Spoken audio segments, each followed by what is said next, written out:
নিরন্তর প্রয়াস চলতে থাকবে।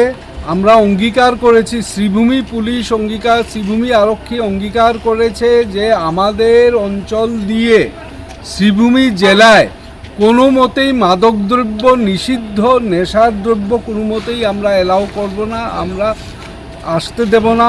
এখানে প্রলিফারেট যেটা বলে এইখানের লোকদেরকে খেতে দেওয়া, সেটা কোনো মতে হতে দেব না। তার জন্য নিরন্তর প্রয়াস জারি আছে, থাকবে। আজকে আমাদের আবার বৃহৎ সাফল্য। আমরা গতকালকেই খবর পেয়েছিলাম একটা এরকম কন্টেইনার ট্রাক আসতে পারে। ট্রাকটা কিন্তু এইবার বুক হয়েছে নিউ দিল্লির থেকে বুকিং হওয়া, কিন্তু বর্তমানে এসেছে গুয়াহাটির দিক থেকে, এসে আগরতলা যাচ্ছিল। আমরা প্রথমে এখানে নাকা চেকিং কঠোরভাবে আমরা জানতাম আসতে পারে, আমরা আটকে ড্রাইভার যেটা ছিল ওকে বলা হয়েছিল যে খুলে দাও, পিছন দিকের ইয়েটা খুলে দাও, আমরা চেক করতে চাই কী আছে না আছে। সেটা খুলে বলল